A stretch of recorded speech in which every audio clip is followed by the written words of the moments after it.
student, welcome back to another video of St. Michael's Academy e-learning class. I am Sriram teaching you accountancy of class 12. Student, आज हमारा जो topic है वो है the issues that need to be dealt with at the time of change in profit sharing ratio. जो कि हमारा topic था, चैप्टर है change in profit sharing ratio among the existing partners. कि जब भी हमारा change in profit sharing ratio होता है, it means that is the reconstruction of the firm.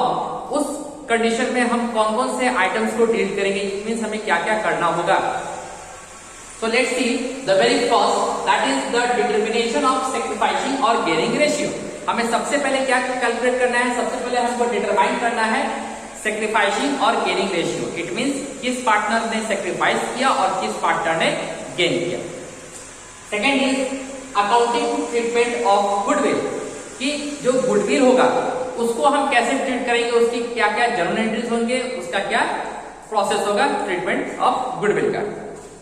Another is accounting treatment of reserves, accumulated profits and losses, कि जो जब भी हमारा रिकंस्ट्रक्शन ऑफ फर्म होता है तो जो पहले से जो हमारा एक्यूमुलेटेड, जो पहले से जो संचय है हमारे पास, जो रिजर्व्स हैं, उनको हम कैसे ट्रीट करेंगे, उसका क्या करेंगे, उसको किस रेशियो में बांटेंगे, ये भी हम देखेंगे रिकंस्ट्रक्शन ऑफ फर्म में. And fourth is the revaluation of assets and the reassessments of liabilities. It means at the time of the reconstruction of the firm हम एक और अकाउंट प्रिपेयर करेंगे जिसका नाम होगा रिवैल्यूएशन अकाउंट, जिसमें हम असेट्स के वैल्यू को रिवैल्यूड करेंगे और लायबिलिटीज को रीअसेस करेंगे. इट मींस हो सकता है कि कोई असेट्स की वैल्यू इंक्रीज हो या डिक्रीज हो, कोई किसी लायबिलिटीज की वैल्यू इंक्रीज हो या डिक्रीज हो, तो उसकी भी हम ट्रीटमेंट यहाँ पे करेंगे, अकाउंटिंग ट्रीटमेंट करेंगे. And last is adjustment of capital, यानी जो कैपिटल है, कैपिटल अकाउंट जो हमने फर्स्ट चैप्टर में देखा था इंट्रोडक्शन में, जब हमारे कैपिटल अकाउंट की बात आई थी, तो वो भी हम देखेंगे कि एडजस्टमेंट ऑफ कैपिटल कैसे होगा, किसका क्या कैपिटल होना चाहिए, ये भी हम पढ़ेंगे अपने इस चैप्टर में. So basically we have to cover up these 5 topics in this very chapter. So let's start with the first, that is the determination of sacrificing and gaining ratio. So sacrificing and gaining ratio, जो कि हमने previous video जब introduction of the change in the profit sharing ratio का हमने start किया था, उसमें हमने determination of sacrificing and gaining ratio से related examples भी दिए थे और हमने उसमें एक न्यूमेरिकल भी सॉल्व किया था. सो उसी टॉपिक को थोड़ा सा पहले एक्सटेंड करते हैं कि इसमें कौन कौन से कंडीशंस और आ सकते हैं, और उसके बाद हम देखेंगे द ट्रीटमेंट ऑफ गुडविल, की गुडविल की क्यों हमको यहाँ पे ट्रीटमेंट करना है. तो जो पार्टनर सेक्रीफाइस करता है उस पार्टनर को गेनिंग पार्टनर कंपनसेट करता है गुडविल. ओके, तो इस चीज के बारे में हम डिटेल में पढ़ेंगे आगे. Firstly we are going to calculate the sacrificing ratio, or you can calculate the gaining ratio as well. So sacrificing ratio, when you are going to calculate sacrificing share, the formula will be old share minus new share, and when you are calculating gaining share, the formula will be new share minus old share. So the question arises, why there is a need of determining sacrificing ratio or gaining ratio. So the purpose and importance of calculating sacrificing or gaining ratio is to determine the amount of compensation. Is to determine the amount of compensation, or you can say goodwill, that the gaining partner shall pay to the sacrificing partner. जो हम gaining ratio या sacrificing ratio को calculate करते हैं, क्यों calculate करते हैं, क्यों, बिकॉज जो गेनिंग पार्टनर होता है वो सैक्रिफाइसिंग पार्टनर को कंपनसेट करता है उस प्रोपोर्शन में जिस प्रोपोर्शन में वो गेन किया होता है. क्या वो कंपनसेट करता है, अमाउंट करता है, that is known as goodwill. वो गुडविल क्या करता है, कंपनसेट करता है. सो इसी चीज के लिए हमको कैलकुलेट करना है sacrificing ratio and gaining ratio. Okay, now student, I am going to solve a question number 2 from T.S. Grewal 2019 edition, and the question is X, Y and Z are sharing profits and losses in the ratio of 5:3:2. यहाँ पे हम information लिख रहे हैं जो question में related given है, that is they are 3 partners कौन है, X, Y and Z, and they are sharing profits and losses in the ratio of 5:3:2. 5:3:2. With effect from 1st of April 2019, they decide to share profits and losses in the ratio of from 1st of April 2019. यही तीन partner है X, Y और Z। इन लोगों ने decide किया कि अब जो हमारा प्रॉफिट शेयरिंग रेशियो होगा that will be 5:2:3। Calculate each partners gain और sacrifice due to the change in ratio. हमें क्या करना है, सैक्रिफाइस और गेन रेशियो को निकालना है जो भी चेंज हुआ है, जो कि हमारा रिकंस्ट्रक्शन ऑफ द फॉर्म हुआ है। सो लेट्स सी, सबसे पहले हमारे पास फॉर्मूला क्या है, हमारे पास फॉर्मूला है, रिकॉल करते हैं, sacrifice share is equal to old share minus new share. ये हमारा फॉर्मूला है। इसी फॉर्मूले को पुट करके हम बनाते हैं पहले। So sacrifice of sacrifice of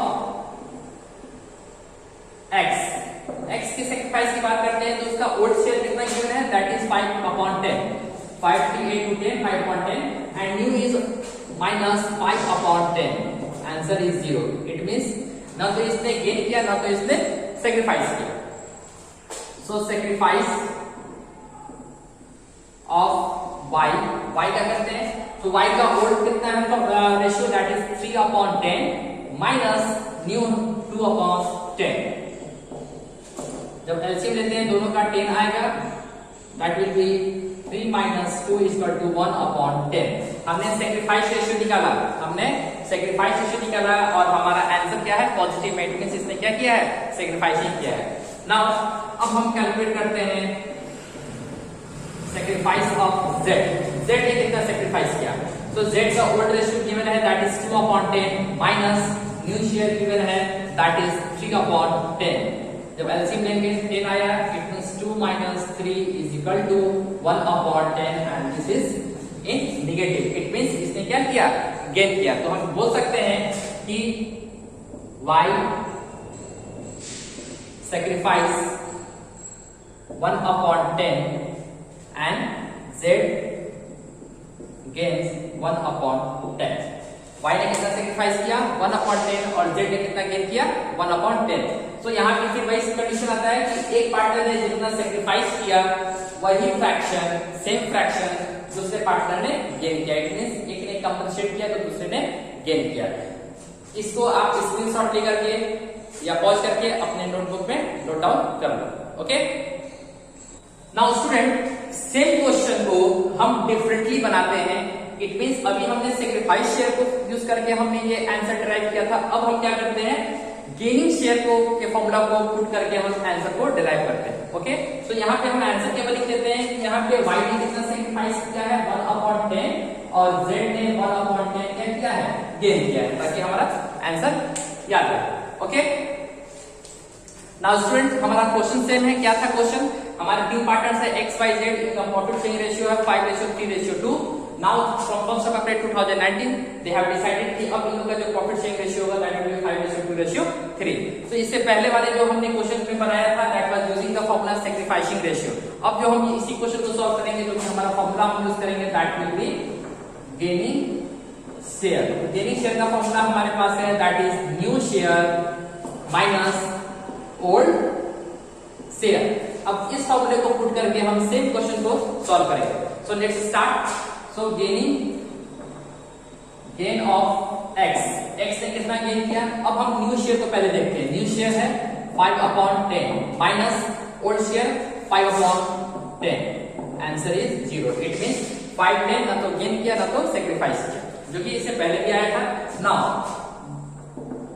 gain of y ने कितना गेन किया। सो न्यू शेयर y का है 2/10 माइनस ओल्ड 3/10। जब हम माइनस करेंगे दैट विल बी 1/10 और ये हो जाएगा हमारा नेगेटिव में है, माइनस में है। इट मींस जब हम गेनिंग रेशियो कैलकुलेट कर रहे हैं और हमारा आंसर नेगेटिव में आया, इट मींस y ने क्या किया है, सैक्रिफाइस किया। Now the gain of z की कैलकुलेट करते हैं। तो न्यू शेयर z का गिवन है that is 3/10 minus old share that is 2/10। जब हम माइनस करेंगे दैट विल बी 1/10 और यहाँ पे हमारा आंसर क्या आया है, पॉजिटिव में आया है। इट मींस जब हम गेनिंग रेशियो कैलकुलेट कर रहे हैं और हमारा आंसर भी पॉजिटिव में आया, इट मींस जेड ने क्या किया, यहाँ पे गेन किया है। सो अगर हम गेन रेशियो, गेनिंग रेशियो के फॉर्मूला से भी क्वेश्चन बनाएंगे तो हमारा आंसर सेम आएगा। यहाँ हमारा क्या हुआ, y ने क्या किया है, सेक्रीफाइस किया है, और z ने क्या किया है, गेन किया है। जो कि अर्लियर में हमारा वही था, y ने क्या किया था, सेक्रीफाइस किया था, और z ने क्या किया था, गेन किया था। तो this is how you can solve a question using any of the formula that is sacrificing और गेनिंग। अब इसी से रिलेटेड एक और हम एक और मेथड देखेंगे, या बोल सकते हैं एक और हमारा जो क्वेश्चंस का टाइप होगा कि वो किस प्रकार के क्वेश्चंस और आ सकते हैं, तो वो अब हम देखेंगे।